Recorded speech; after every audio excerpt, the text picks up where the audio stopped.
भक्तों, आज हम रविवार व्रत कथा और इसके व्रत की विधि सुनेंगे। ये व्रत सभी मनोकामनाओं की पूर्ति करने वाला है, मान सम्मान में वृद्धि तथा शत्रु क्षय करने वाला है। प्रातःकाल स्नान आदि से निर्वृत्त हो स्वच्छ वस्त्र धारण करें, पवित्र स्थान को लीपकर सूर्य देव की पूजा करें, शांत चित्त होकर परमात्मा का स्मरण करें।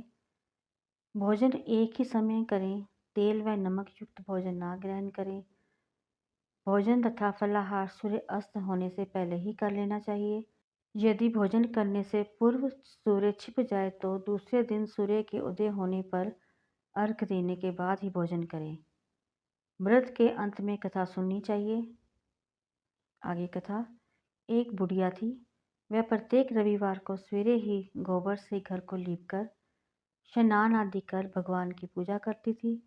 फिर भोजन तैयार कर भगवान को भोग लगाकर स्वयं भोजन करती थी। श्री हरि की कृपा से उसके घर में सुख समृद्धि सब कुछ पूर्ण थी। किसी प्रकार का विघ्न या दुख नहीं था। सब प्रकार से घर में आनंद रहता था। उसकी एक पड़ोसन जिसकी गौ का गोबर वह बुढ़िया रोज लाया करती थी, उस बुढ़िया की संपन्नता से जलने लगी। वह विचार करने लगे कि ये वृद्धा सर्वदा मेरी गौ का गोबर ले जाती है, इसलिए अगले दिन से वह अपनी गौ को घर के भीतर बांधने लगी। रविवार का दिन था। बुढ़िया गाय का गोबर ना मिलने के कारण अपना घर ना लिप सकी। उस दिन उसने ना तो भोजन बनाया, ना भगवान को भोग लगाया और ना स्वयं भोजन किया।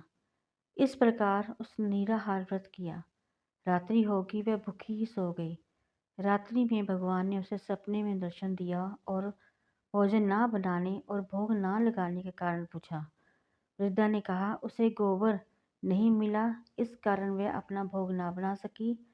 तब भगवान ने कहा, हे माता, हम तुमको ऐसी गौ देते हैं जो सभी इच्छाएं पूर्ण करती हैं, क्योंकि तुम हमेशा रविवार को घर गौ के गोबर से लिपकर भोजन बनाकर मेरा भोग लगाकर ही स्वयं भोजन करती हो। इससे मैं बहुत प्रसन्न हूँ। मैं निर्धन को धन, बांझ को पुत्र, उनके दुखों को दूर करता हूँ और अंत में मोक्ष देता हूँ। सपने में ऐसा वरदान देखकर भगवान अंतर्ध्यान हो गए। प्रातः जब वृद्धा की आंखें खुली तो उसने देखा कि आंगन में एक सुंदर गौ और बछड़ा बांधे हुए हैं। गौ और बछड़े को देखकर वृद्धा बड़ी प्रसन्न हुई। उनको घर के बाहर बांध दिया, वहीं उसके खाने के लिए चारा भी डाल दिया। जब उसकी पड़ोसन ने बुढ़िया के घर के बाहर एक अति सुंदर गौ और बछड़े को देखा तो द्वेष के कारण उसका हृदय जल गया। जब उसने देखा कि गौ ने सोने का गोबर किया है तो वह चोरी से उस गोबर को उठाकर ले आई और अपनी गौ का गोबर उसकी जगह पर रख दिया। वह प्रतिदिन ऐसा ही करती रही। सीधी सादी बुढ़िया को इसकी चालाकी की कोई खबर नहीं थी। सर्वव्यापी ईश्वर ने सोचा कि चालाक पड़ोसन के कर्म से बुढ़िया ठगी जा रही है। एक दिन भगवान ने संध्या के समय अपनी माया से बड़े जोर जोर की आंधी चला दी। बुढ़िया ने आंधी के भय से अपनी गौ को भीतर बांध लिया। प्रातःकाल उठकर जब वृद्धा ने देखा कि गौ ने सोने का गोबर दिया है तो उसके आश्चर्य की सीमा न रही। अब वह प्रतिदिन गौ को घर के भीतर बांधने लगी।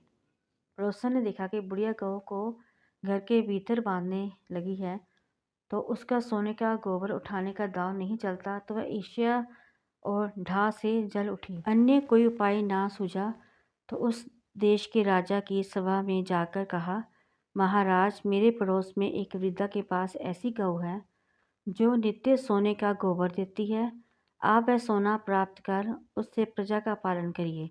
ये वृद्धा इतने सोने का क्या करेगी? उसकी बात सुनकर राजा ने अपने दूतों को वृद्धा के पास से गौ लाने का आदेश दिया। वृद्धा प्रातःकाल भगवान का भोग लगा भोजन ग्रहण करने जा रही थी। राजा के कर्मचारी गौ खोलकर ले गए। वृद्धा बहुत रोती चिल्लाती रही, किंतु राजा के कर्मचारियों के सामने कोई क्या कहता। उस दिन वृद्धा गौ के वियोग में भोजन ना कर सकी और रात भर रो रो कर ईश्वर से गौ को पुण्य पाने की प्रार्थना करती रही। राजा गौ को देखकर बड़ो प्रसन्न हुआ, लेकिन अगले दिन सुबह जैसे ही वह उठा, महल गोबर से भरा दिखाई देने लगा। राजा ये देखकर घबरा गया। भगवान ने रात्रि में राजा को सपने में कहा, राजा, गायें वृद्धा को लौटाने में ही तेरा भला है। उसके रविवार के व्रत से प्रसन्न होकर मैंने ये गौ उसे दी थी।